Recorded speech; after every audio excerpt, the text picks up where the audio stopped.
What if every experience, every hardship, every obstacle was given to you, not to break you, but to mold you and strengthen you? What if the center of your suffering was actually the key to ultimate health? And what if your own pain was meant to be the catalyst for your greatest purpose? Welcome to Buddha Belly Life, empowering purpose, mind to microbiome. I think too, it's almost like that hindsight is 2020, right? Like you're able to look back and just be like, oh yeah, I ate that, or I was doing that, and it makes sense. But if you're able to get that more so under control, to eat, cleaner, to feed that good bacteria that keeps everything in check, everything ends up moving kind of so much more seamlessly. As you put it too, it's just like without effort, you start to feel like you again. And, I wanted to use like plant-based products too, because they are inherently adaptogenic, or a lot of them are. And so, when I say that they're adaptogenic, I mean that they kind of fight that inflammatory response. A lot of them too are rich in antioxidants. So it kind of helps within that regenerative quality that you need, especially if you're working out and exerting yourself so much. I'm a big fan of plants. Mm-hmm. Yeah. Fruits, veggies, the whole bit. Yeah. Well, that's super cool. I'm really excited to see more about that too. And so what I guess is your mission from this point? So now you've got, so just to recap, you guys, we have, medical doctor takes a 1-year sabbatical in the middle of her training, is notated for being the first medical student to do that, which is awesome.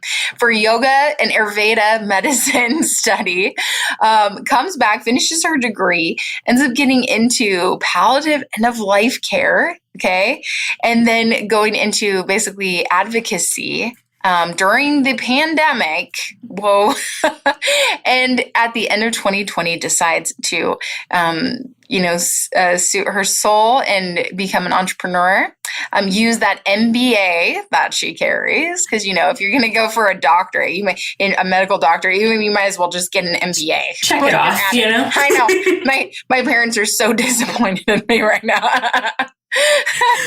Well, I'm just appreciative. My parents were like, wait, so you went to medical school and then you got your MBA and now you're just starting your own business? Like, okay. Kudos to them. Yes. That's cool. They didn't try and like guilt you and just, scare the heck out of you into, believing you feel everything serves a purpose. Now you have beautiful credentials. You have an amazing, incredible experiences. And now you get to take that into entrepreneurship. Like that's really cool because entrepreneurship is not for the weak. I always say it's a game, right? And it's more of a chess game. It's not like, it's not like a slot machine. It's a chess game. It's strategy, but it's full of, ups and downs and everything. And when I think your experience especially with like working at like doing the end of life care and things like that, you have a good perspective. I think you'll be able to handle it. I'm sure you're able to handle it a lot better than many, but it's an interesting,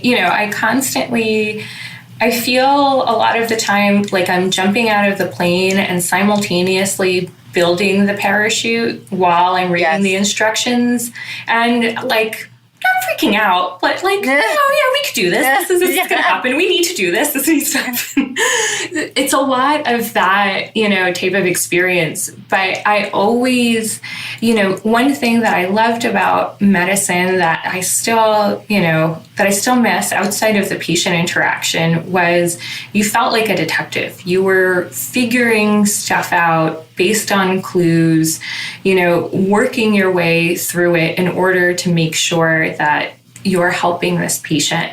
And so I use kind of a lot of that approach in kind of how I diagnostically think of things and triage things in entrepreneurship. Like it's so, honestly, it's kind of crazy. Going through medical school and being a doctor super prepares you for entrepreneurship, or as prepared as you can be, because I'm frequently triaging what's going on. I'm managing multiple things at once. But it's figuring out the puzzle, but it's so rewarding and it's so much fun. And kind of too, like before we went into this, we were talking about like what our mission is with Level. And that's really part of it, and that we get to see it is that, I got to figure out that part within Level of like, how do we make products that are for women? How are we thinking about that? And then there is the advocacy piece as well, that we are really working to have women feel empowered about being athletes.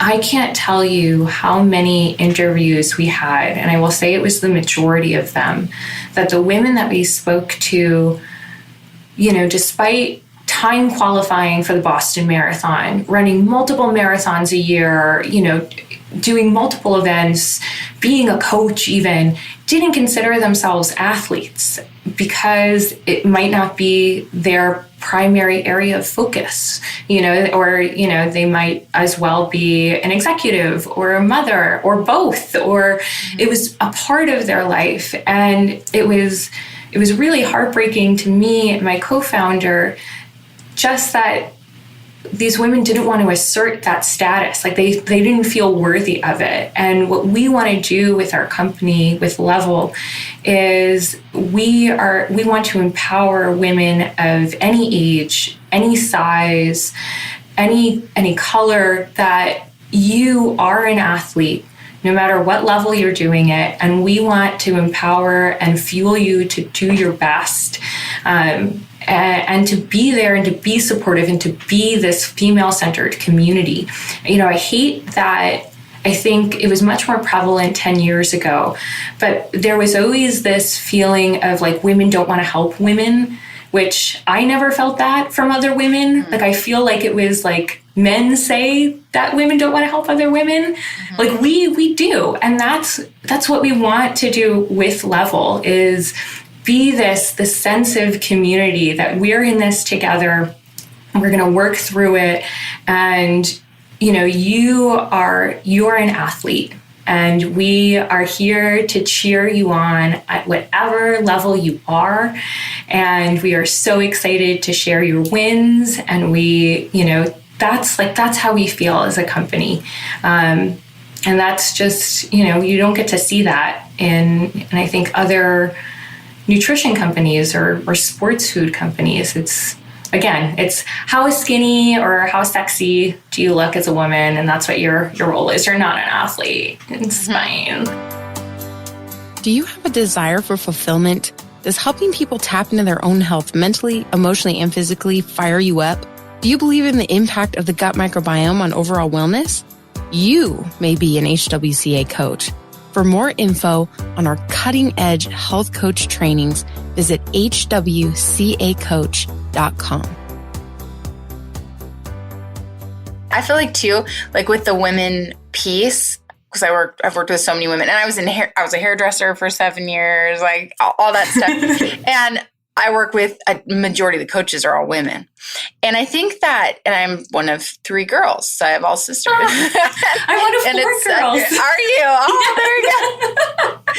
I think that the root of if people in general don't support each other, but let's just for the heck of today say women, no.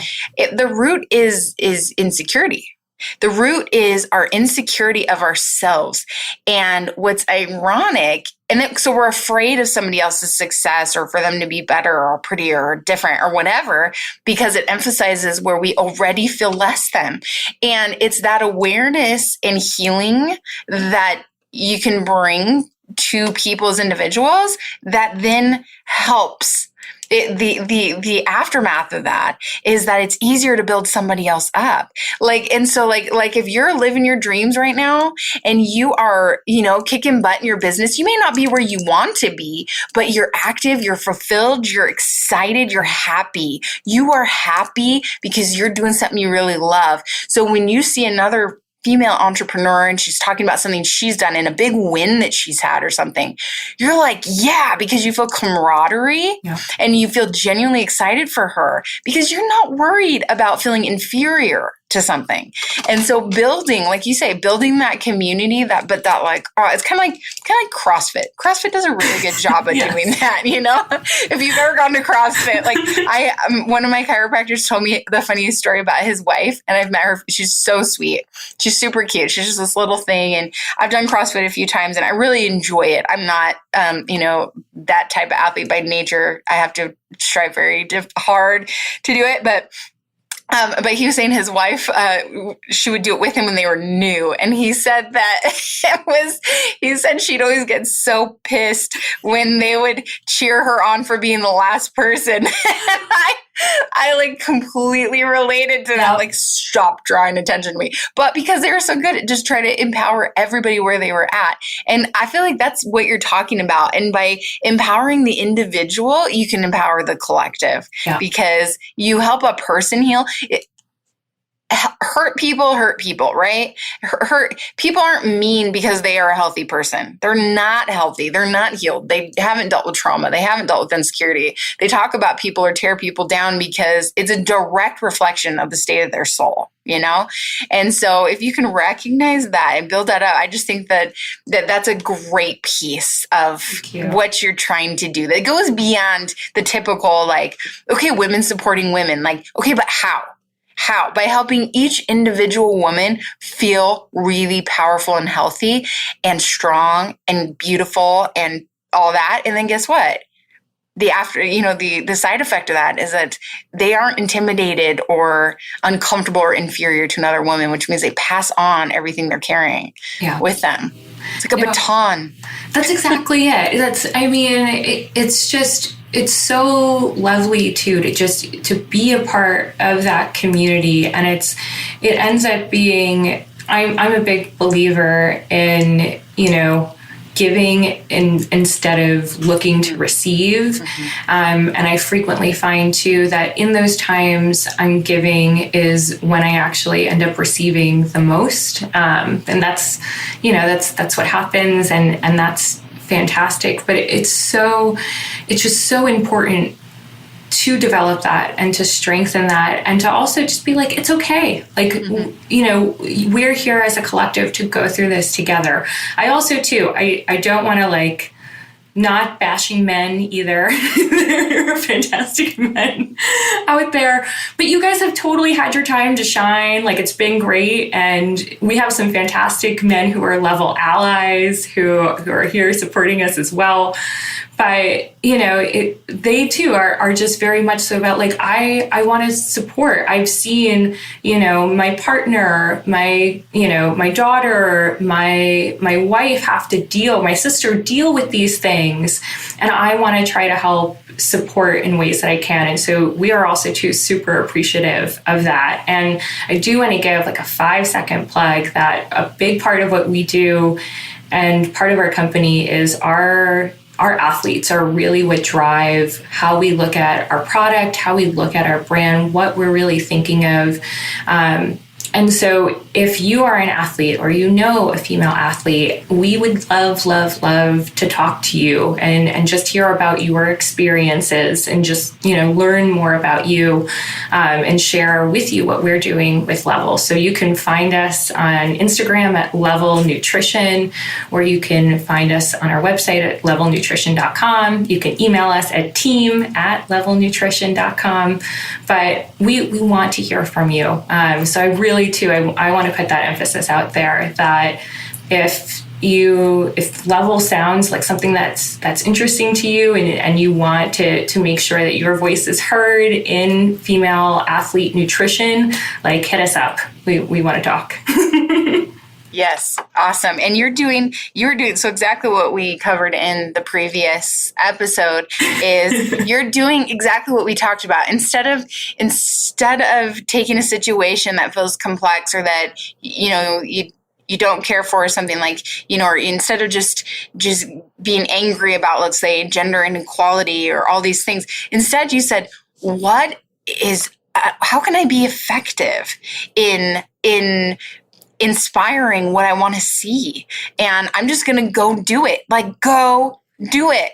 Like, just put the social media down and get a pen and paper. I love pen and paper. I go through notebooks like a crazy person. Oh my goodness. I know. And I have a favorite type of notebook too. Yeah. Like, Yes. It's say, what do I want to empower? Not what do I want to disempower? We all know what we want to disempower. We want to pull the plug out of a lot of things, a lot of people, a lot of actions, a lot of all kinds of things, right? But what do we want to empower? Let's take all this energy and do that. Like you said, giving is the best way to be selfish. I always say I'm a super selfish person because I love the giving piece. Fulfillment, it's something that nothing else can touch. You know, I know what it's like to succeed and like do some stuff in business and hit moments where I made really good money I never thought I'd do. And all those things were super exciting and cool. But nothing touches what the ongoing fulfillment and just gratification of giving and empowering somebody else and giving to somebody else. And just find a way to do it. It is the best way to be selfish. Like, give yourself permission to be extra, extra selfish, and the world will be a better place. So, well, Linda, thank you so much. This has been such a pleasure having you. You're a blessing to the community. You're a blessing to the world. And just thank you for empowering all a multifaceted, approach to health and people, and for standing for something, and for not being afraid to pivot and feed your soul. So I appreciate it so much. Thank you for having me on and letting me share my story and share what we're working on with Level. I had so much fun. Thanks. Yes. Absolutely. I'm so glad we finally pulled this off. Awesome. Okay. Well, you guys know where to find her. Give us your website one more time, just so that. Sure. Yeah. Our website is levelnutrition.com, and Level is spelled Levelle. So levelnutrition.com. Our Instagram is Level Nutrition, and our email is team@levelnutrition.com. And we'll plug the links into the podcast. Thanks. So thank you for being here, Linda. Thank you guys for listening, and we'll see you next time.